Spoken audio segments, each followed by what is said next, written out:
Hi, this is Catherine Rose. I'm with BoardGameGeek. I'm joined here with Florian Faub from Peacock Tabletops, and he's here to talk about Materia Prima, the Alchemists Guild. So, Florian, why don't you tell me about the game? Hi, Catherine. Thank you for the invitation.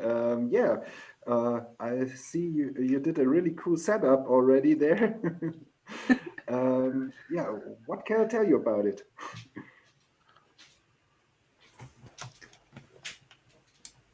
So, the game, uh, is it an expansion? Is it the main game? What is this? What's the theme for this? Okay, uh, Materia Prima is my first game I developed. It's a base game, a core box for Alchemists game. Set up in a medieval fantasy world where mysticism and science are inseparable, connected into alchemy. And every player takes the role of an alchemist and must, yeah, race Do for alchemist things. wisdom point. Yeah, So exactly. here's one of the characters you can play. This is the general Yes, setup. Is that right? sure. You And there's take several characters to choose between, right? yeah, right. You take one alchemist card and one tower card. You've already put a stone on the alchemist card, and that's the player setup. And in the game, you have to try to collect elements. That's the little token on the right side over there. Mm-hmm. There's a little couple Yes, of proposals. Yeah, great. exactly, and you can mine them on the game board. There are little spaces around the board where you can collect these little elements, and you have to Mm-hmm. bring them to your tower. So it's a pick up and deliver game in basic, exactly. In the beginning of the game, you have to select. A place where a hex field where you put your tower, and that's your base. When you select your position, you should take care that a lot of different elements are near your tower, and you also have a good availability to a town. There are three towns on the board, Mm-hmm. and there you can get new recipes. The recipes are So you the want to make small sure you're card. positioned so that you can get a hold of all the resources you need. Sure. What's the world this is taking place in, by the way? What's this alchemist world that these alchemists live in? There's a little backstory, a little lore behind the game. So I tried to make it as immersive as possible. So the continent is called Alcasova. It's a really old continent where the settlers slowly took place and discovered the secrets of alchemy. And there was a big event in the past, long before the game takes place. It's called the Big Lightning, when suddenly all alchemist innovations and productions, creatures were swept away from the world. And Mm-hmm. when the game takes place, the alchemists slowly find their way back to the world and try to, um, yeah, reactivate the old knowledge of alchemy. Yes, that's the basic story behind the game, and we as players try to score wisdom points in activating the old knowledge of alchemy. Sounds exciting. I hope so. And Thank it's, you. it's nice to have an immersive world you can really get into. So you were saying the towers, the making sure that they are positioned in a good place where you can gather the resources you need, these elements and such. Um, Yeah. Why don't you keep going?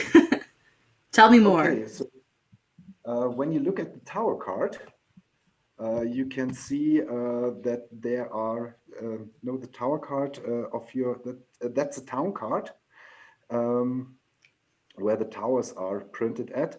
You can see how the different elements are connected with each others. There are 3 rows. On the left side, you have the level 1 elements that can be collected straight from the board. And then there are the level 2 and the level 3 elements, and you always need 2 elements to connect to a higher level element. So and with each level, the elements become more powerful, and you can build more powerful equipments or little helpers. So there are these little cards. These are the recipes in the game. There are 3 different types, exactly. And the left one over there are equipment cards. You can upgrade your character by equipment cards. For example, you have here an axe, and that makes you more powerful for battling in fights. And yeah, the second card is a homunculi card. The homunculi are the little helpers you can build. That's like Pokemon you can build in the game, and they expand your player turn. So you can not only steer your alchemist around the board, you can also steer your homunculi you build. You can have up to 3 homunculi in the game, and exactly there are the tokens up there. And yeah, they also have their own stats that are listed on the bottom of the cards. And yeah, the third card are the recipes for the Philosopher's Stone. That's these recipes bring the most victory points because that's the main goal of the game, to collect 3 different recipes for the Philosopher's Stone. And you can also Exciting. see. Sorry. So basically, these homunculi are in a sense a worker, a unique worker that you can have, and I'm assuming they have different unique abilities as well. Is that right? Yes, some can fight, some can't. So they help you to particularly fight against other players, or they help you to collect more elements or do that faster for you. So these 2 homunculi you show here are not able to fight because they have no number beneath the fighting symbol on the left. So yeah, these 2 can't fight.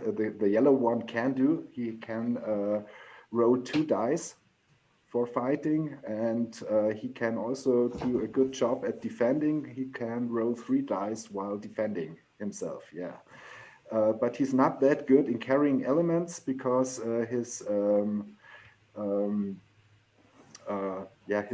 load capacity has only 2 elements he can carry, and he also has just 2 actions per turn. So that's the action counter yeah. This one can make 3 turns, exactly. And you can also see the numbers beneath the symbols on the top.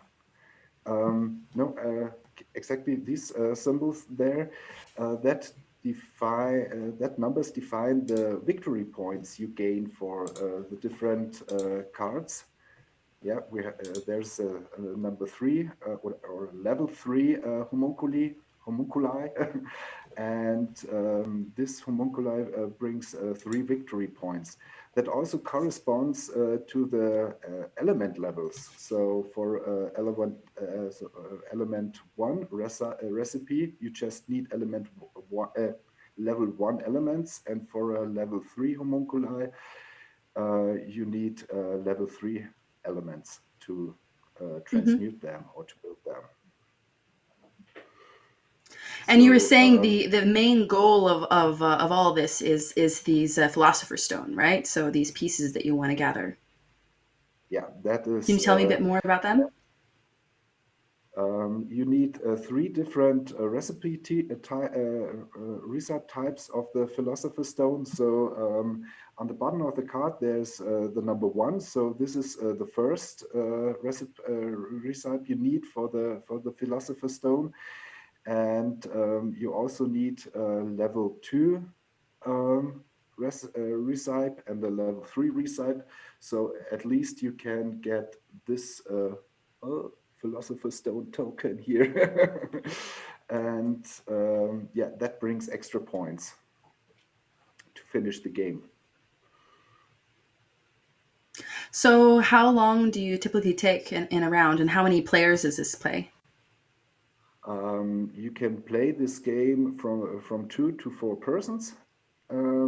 But an expansion is also in planning for next year to get a 5th and a 6th player to the table.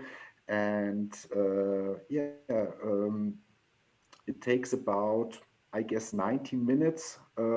It would last a little longer if you played for the first time, but if you have a little routine on playing, I guess, yeah, 19 minutes will do to get a good round and have some fun with Materia Prima. So not too short, but not too long. Yeah. Can you tell me a bit about these cards we see on the screen now? Yeah, sure. That's secret missions, the secret mission cards.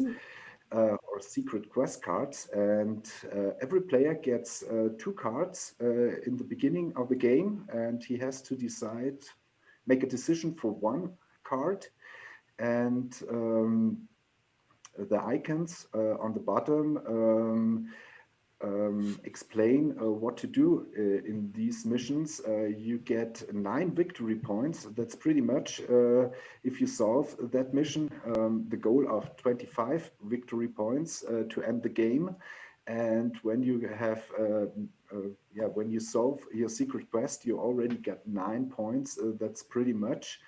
And you can do that all the time during your game.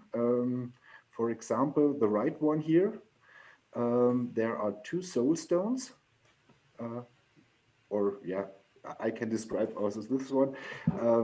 Yeah, there's a tower symbol in the center of the icons on the bottom, and the goal is to transmute 3 homunculi and position them around your tower and keep them for 1 turn without being killed or taken away from any other player. And if you manage to do this, you have solved your mission and you can put it face up and earn the victory points. So I hear the chat is complimenting the artwork and these lovely large hex pieces. They seem like they're a nice, decent size with lots of cool art on them. Can you tell a bit about the art and the background for that? Yeah, thank you very much. That means really a lot to me because I did the game from the scratch all by myself. Even the artwork is made by me, and so I'm proud to hear that. The art. So a real passion project, basically. Definitely. And yeah, the artwork is all made on paper and with pencil and brushes. So I scanned them, all the artwork, and polished it on the PC to make it look like that. It looks really cool, and so basically you've created this whole world, this backstory, and you've made all this art. You must have used a lot of time and put a lot of thought into this. It's really exciting. Thank you very much. Yeah, the idea is about the idea for the game started about 3 years ago, and then I continuously worked on drawing and yeah, writing the backstory and creating the whole world.